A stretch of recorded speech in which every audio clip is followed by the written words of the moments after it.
Wouldn't it be amazing if we had a language that everyone spoke internationally? I personally believe that there is a language. Every person speaks it differently, but everyone could understand, no matter where they came from. The language I'm speaking about is called art. When an artist puts his heart and soul into a drawing, no identity would stop you from understanding his thoughts.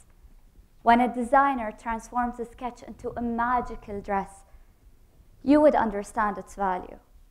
When a musician explains his feelings through a sad melody, you'd understand, and it would touch your heart without the use of words. Just like we saw a minute ago with the girls playing. Good job, by the way. But I do understand that when I fell in love with photography, I fell in love with it because I realized that it's part of that language and that I could tell stories through my pictures. But I still do understand that, just like a book, not everyone may love the story I present, but everyone will understand. And if my piece of art manages to inspire one person, I believe my task was completed. I'd like to share with you all a piece of art that is very dear to my heart and that I relate to on many levels. I called this picture my first hero. I took it for the strong belief that the father is a son's first hero. The firefighter in the picture is my cousin Mansour, and yes, he is a real firefighter. And the son in the picture is his real son, Khalid. A question I get a lot when I view my picture is, why a firefighter? You could have explained your concept in 1,000 ways. Why would you say a father is a child's first hero in this way? And I proudly say that I personally find it very important to see myself in my pictures, and I proudly stand here today to say, my father fights fire.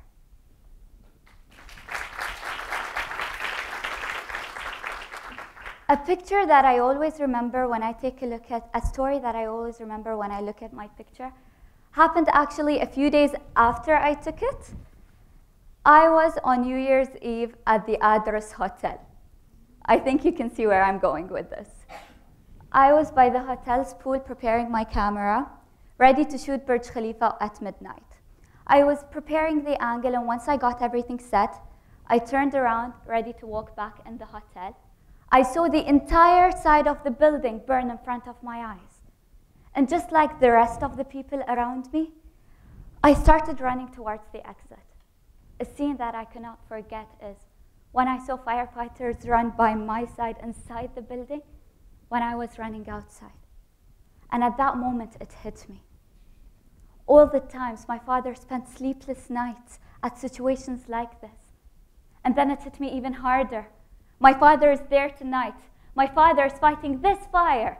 My father has the entire building's responsibility under his hands while knowing his own family is inside. We went back home, we slept safely, but he stayed there for days and nights. I still remember the moment he finally walked back in home. I remember it was around more than 48 hours later. I remember running and hugging him. And the first question I asked was, "Dad, did you sleep?" He replied with a smile. I did not even close my eyes for a minute. At that moment, I remembered my picture. And I realized that firefighters are not only heroes to their children. No, my father is the hero of the entire society. Him and all the other firefighters that risk their lives for the sake of others.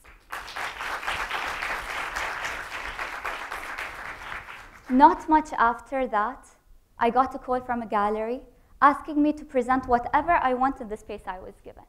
And I thought, why not use this opportunity to thank those heroes that kept me, my family, and my country safe? So let me show you what I did. I created the entire gallery dedicating it to firefighters. I had one wall with my artwork on. I had another wall with a demonstration, 3D demonstration of my artwork. And my favorite part is the third wall, which contained a huge piece of wood with all the names of the people from civil defense that participated at the fire that day. A total of 876 names. 876 names that kept 1.5 million people safe.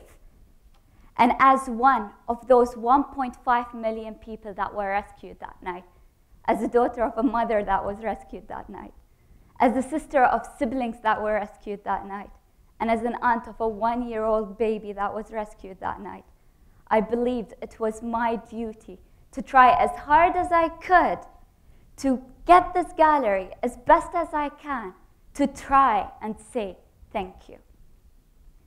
It all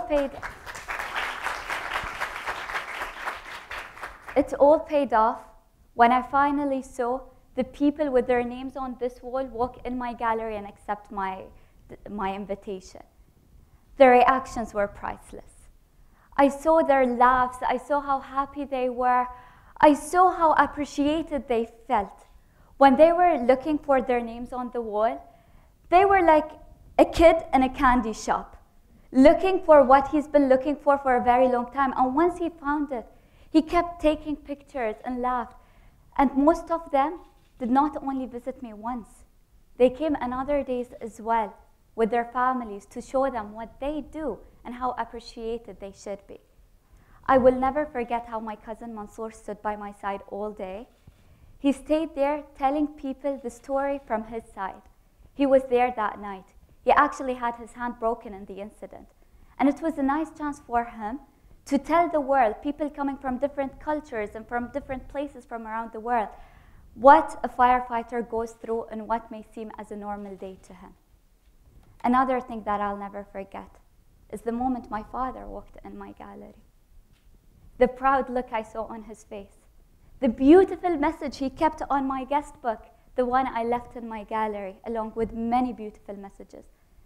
What he stated down meant, your artwork is a reflection of years of hard work, is a reflection of what I've been trying to send to you and to the community.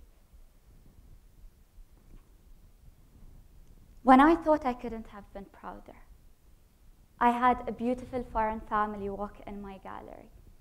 A family of a mother, father, and 2 beautiful daughters walked in. And as usual, I started explaining my artwork.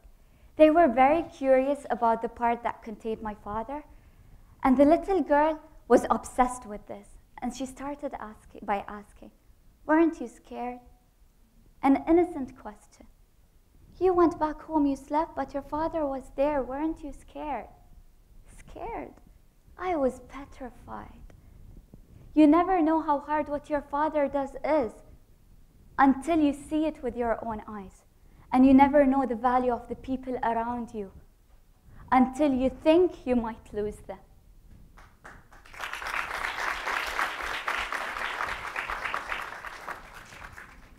The next thing I knew, the little girl ran and hugged her father and said, I love you, Daddy. Her sister followed and said, thank you, Daddy. We're proud of you. And I stood there speechless. The family walked out.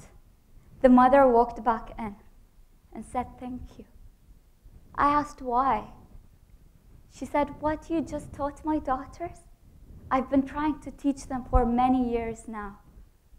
Their father has been working for a very long time, and they rarely understand why he's rarely around. But I think today they did. I don't know what made us walk in your gallery, but I couldn't have left without telling you, God bless you. Ladies and gentlemen, the power of the language of art.